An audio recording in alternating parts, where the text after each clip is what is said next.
We've got Suyash Chaudhary, who's head of fixed income at IDFC Asset Management, joining us on the show. Suyash, to begin with, between the 10th of February and now, we've seen the liquidity deficit in the system almost double. We were at something like 86,000 last Friday.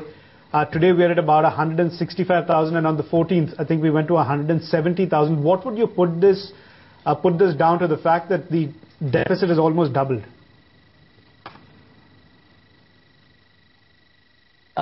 The actual deficit has increased only by around 15 to 20,000 crores, which we attribute to a seasonal rise in currency with public. The 85 to 90,000 crores number under LAF borrowing that we saw was owing to overcovering of products due to it being second half of the fortnight for banks. So as of now, we peg actual deficit at around 1,45,000 crores. And last week also I would have pegged it around 1,20,000 to 1,25,000. So one has to average out the CRR coverage when looking at liquidity. Sure. So Suyash, in the previous fortnight, currency with the public was something to the tune of, I think, 22,000 crores, which is again being put down to the fact that you have state elections running in 5 states across the country. Once this exercise is over, towards the end of the month, do you expect that money will return into the banking system?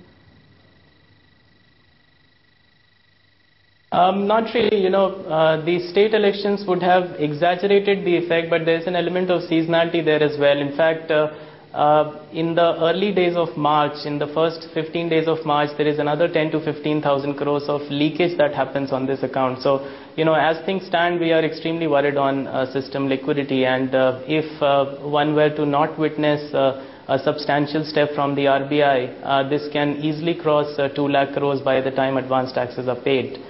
As a corollary, therefore, we would expect RBI action to continue in form of OMO as well as a CRR cut in the March policy. Sure. So what's the sort of expectation you have from the RBI? What's the extent of CRR cut you're seeing from them on the 15th? Well, a 50 basis should almost be given. One needs to assess whether more may be required or whether they would want to see through the advance tax period as a temporary blip, considering that most of that comes back as government spending in April. But even if you look at April, things apart from the advance tax outflow coming back may not look very, very rosy. So we would expect liquidity intervention to continue. OMOs we think will continue for the next 3 to 4 weeks. And minimum 50 basis CRR cut seems to be a given. So Suyash, with this orderly injection of liquidity in terms of the surprise CRR cut, the one that you're expecting, as well as the OMO action that we've seen, where do you see the yield on the 10-year bond stabilizing?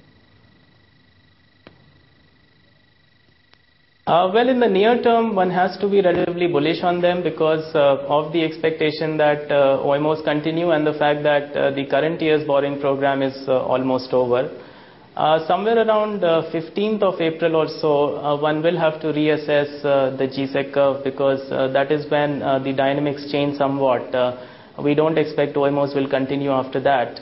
And you will have to basically live with a new borrowing program. So we won't be sure where yields bottom out in the near term, but in terms of trend, we think it's a good play till end March to mid-April and then needs to be reassessed. Sure. So just one last question, Suyash, and very quickly on this. We've seen OMOs come to market on an average of about once every 10 days, something to the tune of 10,000 crores. If the liquidity deficit is going to be much higher, or it could rise to the level of 200,000 crores that you spoke of, would you say that the market is expecting OMOs of a greater quantum to come to the market and at far greater frequencies if the problem must be addressed? Well, I think at this juncture expectations are slightly split. I think parts of the market expect an interim CRR cut as well and expect RBI not to wait for the policy. But if the RBI were to choose to wait for the policy, I would expect another 3 to 4 OMOs, yes, most definitely.